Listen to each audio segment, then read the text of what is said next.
Bonjour à toutes et à tous. Au menu du jour, les tableaux sur LibreOffice Writer. Alors je vous promets deux choses, c'est d'essayer de faire une vidéo courte.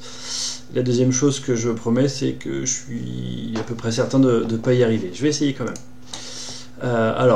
L'idée de cette vidéo, c'est de apprendre à réaliser des tableaux sur LibreOffice Writer directement. Donc je ne parle pas du tableur, hein, le calque.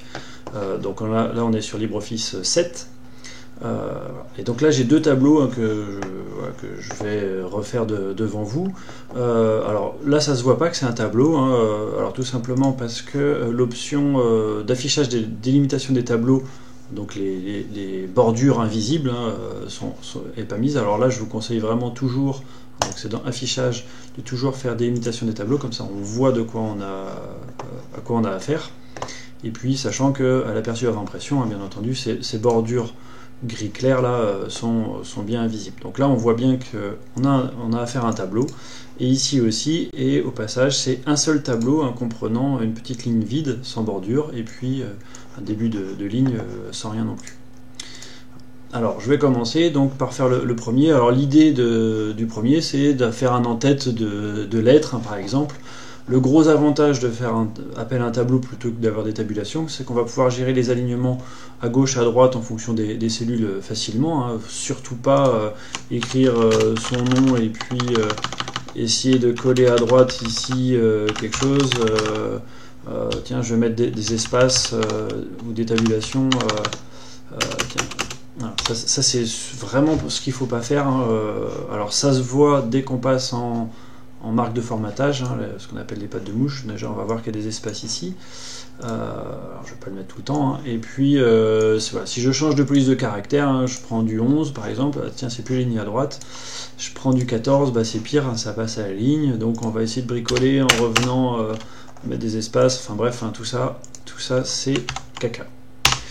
Alors je reviens ici, je vais faire un tableau.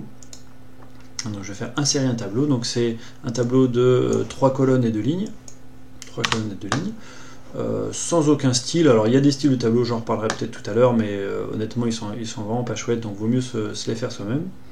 Et donc je vais insérer ce tableau. Donc effectivement il a des bordures par défaut invisibles, hein, invisibles à l'impression, hein, toujours, voilà, on ne voit pas qu'il y a le tableau. Donc par défaut, l'alignement est à gauche et en haut, si je dis pas de bêtises. Alors, je ne vais pas tout retaper, hein, tout, peu importe. Là, je vais faire le A, monsieur le directeur, peu importe. Là, je vais mettre à Saint-Nazaire. Alors, vous voyez qu'il y a un truc un petit peu spécial, c'est la même chose, hein, ça, c'est un champ. C'est un fond gris, alors pas visible à l'impression, toujours pas, hein. C'est simplement pour marquer que c'est un champ automatique. Ici c'est un champ de date. Alors je vais commencer par ça, peut-être faire insertion champ il est rendu là-haut, date. Alors c'est pas génial, je vais gérer les alignements, mais simplement je vais réduire les marges des... Zut, je vais changer les tailles des colonnes, excusez-moi. Ici, donc dans cette cellule-là, ce que je veux, c'est que ce soit aligné à droite. Bah, tout simplement, vous voyez que je vais aligner dans cette cellule-là sans que ça change cette cellule-là. Voilà. Ici, je peux laisser comme ça. Alors le A avec accent, voilà, on peut faire insertion caractère spécial, on va le trouver là-dedans, etc. Il est là. Moi, je connais ce caractère, hein, c'est Alt 0,192 et je relâche le Alt pour le faire, je le fais très souvent. Voilà, donc l'idée c'est qu'on va pouvoir maîtriser bien le placement de tous les objets, de gérer les alignements. Je peux m'assurer aussi, hein, dans le cas où il y a une adresse, je peux m'assurer que cette adresse reste dans ce cadre-là, hein, notamment si on utilise des enveloppes vitrées par exemple. Bon, c'est pas tous les jours, mais pourquoi pas. Oups. Voilà. Donc ça, je suis sûr de son positionnement à cette partie-là. Alors je peux très bien aligner aussi, hein, pourquoi pas cette cellule-là au milieu, etc. Alors c'est peut-être écrit un peu gros, ouais, c'est par défaut, c'était du 14 points, je vais revenir à du 12 points. Alors ça peut se gérer aussi, hein, par les styles. Là je suis en contenu de tableau, qui contient un sous-style qui est le titre de tableau, hein, qui va hériter des polices notamment. Voilà, je peux le changer aussi par ici, hein, pourquoi pas. Tiens, j'étais en 12 pourtant. Voilà. Là j'ai enlevé le formatage direct, hein, en faisant CTRL M. C'est dans format effacer le formatage direct. Alors j'ai perdu l'alignement à droite, hein, pour le coup, mais bon, ça c'est pas très grave. Donc j'étais en 14, je sais pas pourquoi. Qu'est-ce que je voulais dire? Donc la date automatique, là c'est un format qui me plaît pas forcément, je préférais un truc un peu plus... Voilà, donc il suffit de double-cliquer dessus pour pouvoir le changer. Donc je vais mettre voilà, sous ce format là. Je peux très bien aller choisir dans autre format, hein, j'en ai encore d'autres. Voilà, je peux même modifier ici, hein, le nom du jour, je le veux en complet, ce genre de choses. Alors je sais pas pourquoi il ne faut pas d'espace ici, mais bon. Voilà.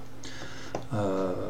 On peut aussi faire un décalage en jour, hein, donc antidater en gros notre document, donc voilà, samedi 3 juillet, pourquoi pas, ou inversement, hein, bon, je pourrais mettre une date fixe, ce genre de choses.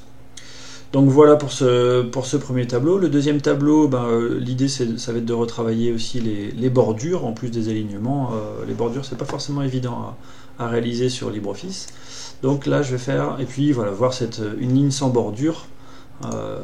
Donc je vais insérer un tableau de 6 colonnes par 10 lignes. Enfin, je ne vais pas l'écrire en entier. Alors ici, je vais choisir qu'il y ait un en-tête. Ça veut dire que la première ligne du tableau sera mise en valeur en gras, hein, tout simplement. Elle aura le format, le style titre de tableau. Et puis, voilà, je peux laisser cocher ça, et je vais ne pas scinder le tableau à travers les pages. Ça veut dire que je veux que le tableau soit d'un seul tenant. Je veux pas qu'il puisse passer d'une page à une autre. Qu'il y ait un bout sur une page et un bout sur une autre. Bon. Ok. Donc, je peux commencer à remplir un petit peu. Je vous rassure, hein, je ne vais pas tout taper. Alors, m3.s-1, donc c'est CTRL-P pour mettre je vais quand même taper ça en exposant, excusez-moi. CTRL-B pour mettre en indice. Je peux insérer le delta, ouais, je l'avais utilisé il n'y a pas longtemps, Pascal, et puis C. Bref. Je vais taper quelques valeurs, hein, pas toutes.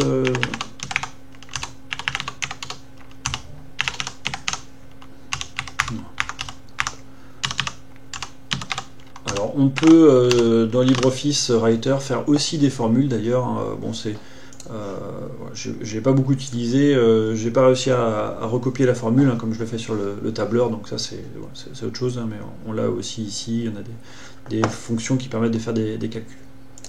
Le C moyen, il va aller ici. Alors, même chose, j'ai l'impression que je suis en 14 là.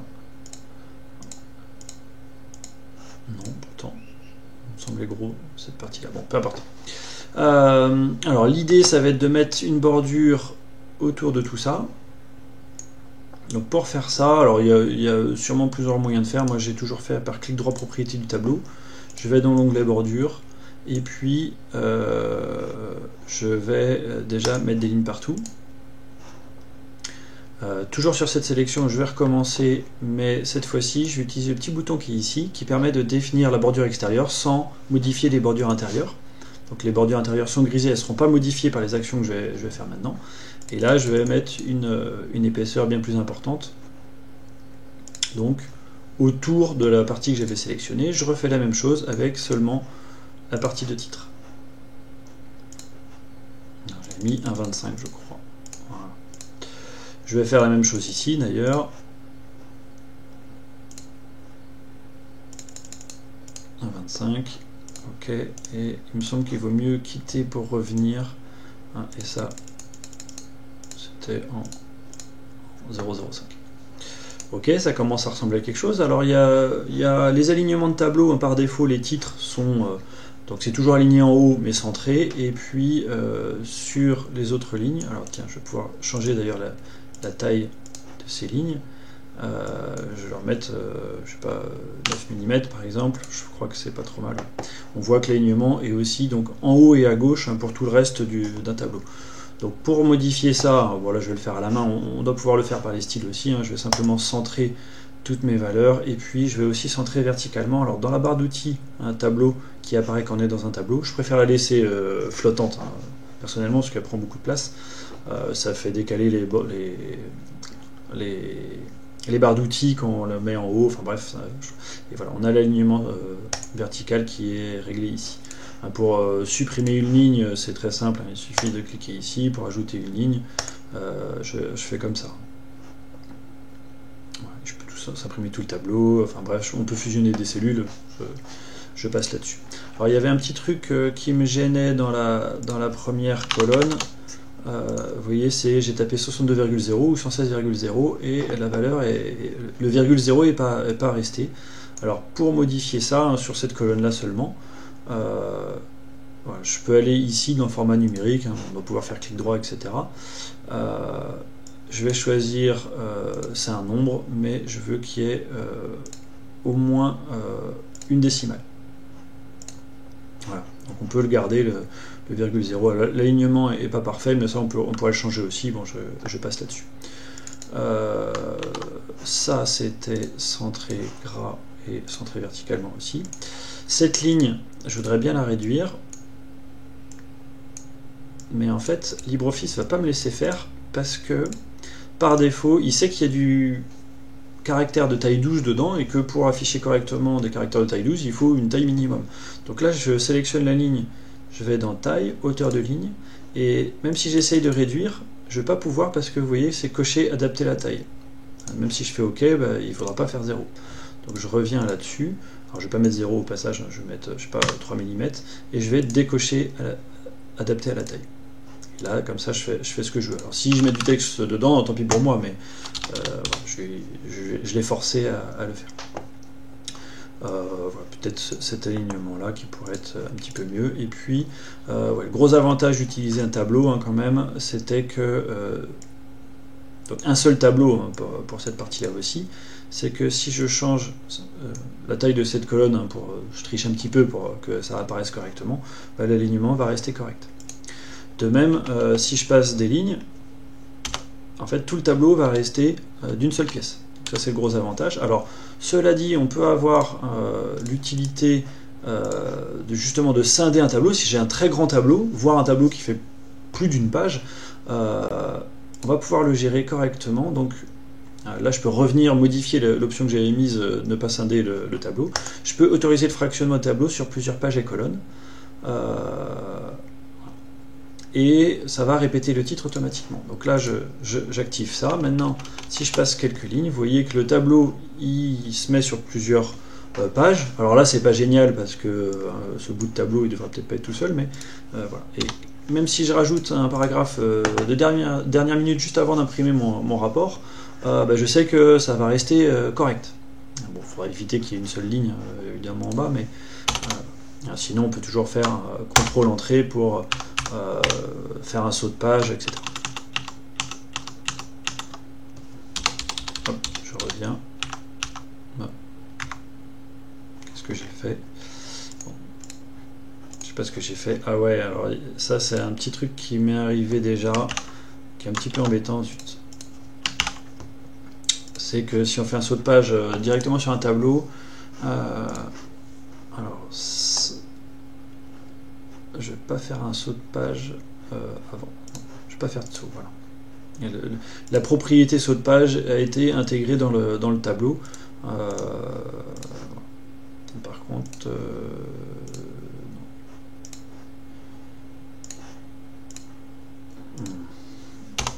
oui, ça y est. Je suis revenu. Voilà pour cette petite vidéo, j'espère que ça vous aura plu et que ça aide un petit peu. Allez, bonne journée!